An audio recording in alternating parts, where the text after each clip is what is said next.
like, subscribe, comment, all that good stuff. Help promote and rank up my channel. I'm really late on this review, Ghostbusters Afterlife, but I got a wedding coming up. Had problems with both vehicles.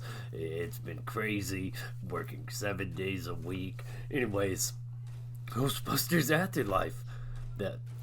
It's a no-brainer. This is directed by Jason Reitman, son of Ivan Reitman.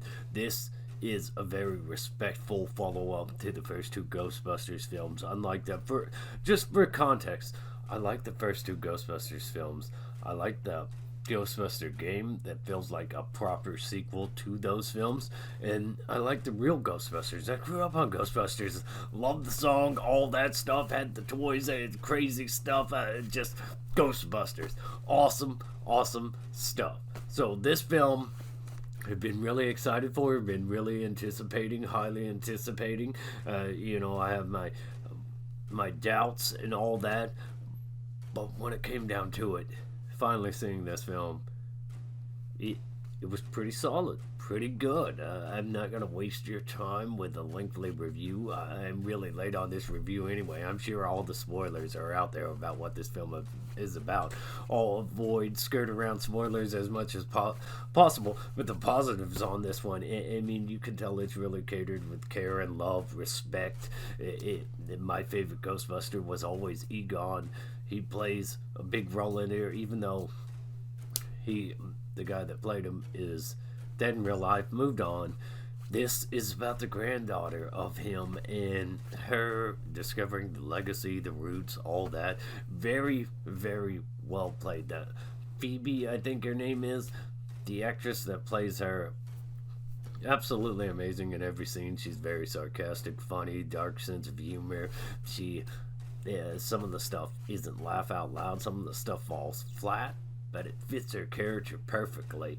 This film is really, really well done, really well put together. There's a combination of practical effects, CGI, and it just feels like a trip back in time, because this doesn't feel like some big fancy follow-up or anything. It feels like it fits perfectly within the Ghostbusters universe.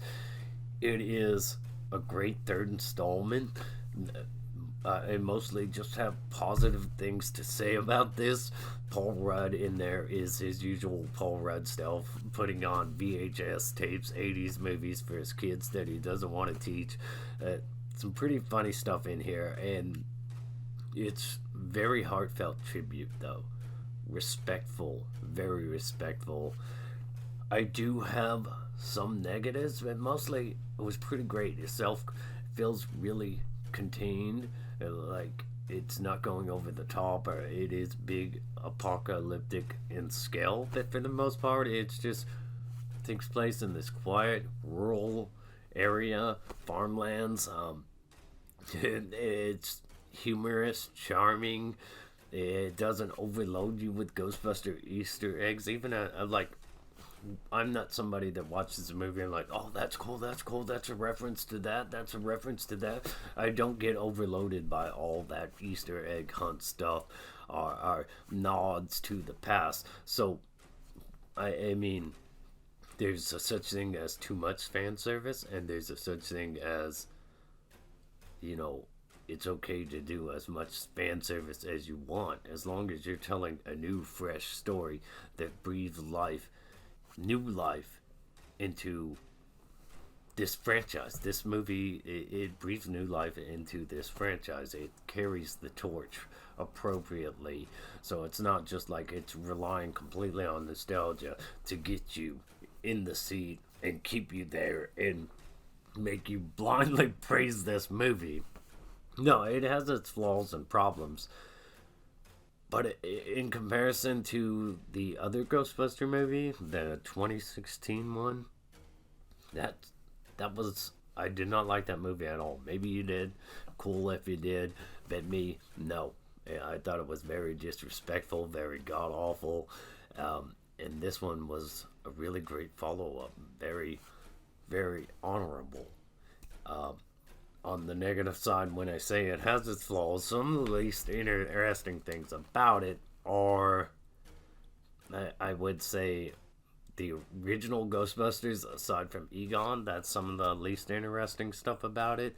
Some of the underwhelming stuff about it. The third act isn't as great as the first two.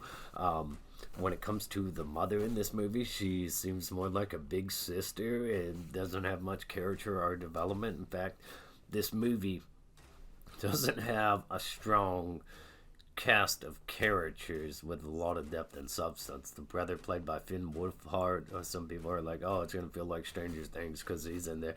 Well, that his character doesn't really have a lot going for him. The only character really having a lot going on in this movie is the main lead, the granddaughter of Egon, Phoebe.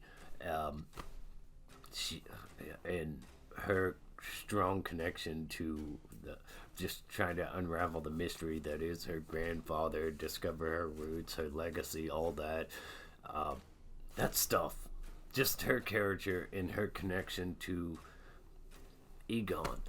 That's what really carries this film. All the other characters are in here. They're just kind of in here. So if it were to spark a new franchise, you would definitely have to bring a lot more depth and substance to every other character around this character, because as of right now, that's the only character with a lot of depth and substance. I mean, Paul Rudd is insanely entertaining as always, but aside from that, really great movie, really strong movie, great effects, great visuals, heartwarming, charming. Yes, nostalgic, but not nostalgic fueled, where it's so much so that it is just you'll blindly praise this movie because you're just overjoyed by all the Ghostbusters Easter eggs or whatever. I'm strange in your neighborhood. Who you gonna call?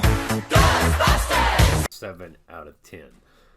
As far as getting a sequel for this type of movie, I don't know if that would really work out, because like I said, there's only really one strong character in here. It's not like the original first two Ghostbusters films where you have a set of characters with a lot to them. This one, there's really only one character with a lot to them in her connection to the previous Egon.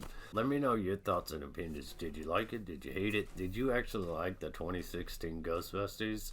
How do you feel about the first two Ghostbusters films? All that stuff in the comment section below. Like, subscribe, stay awesome, rock on.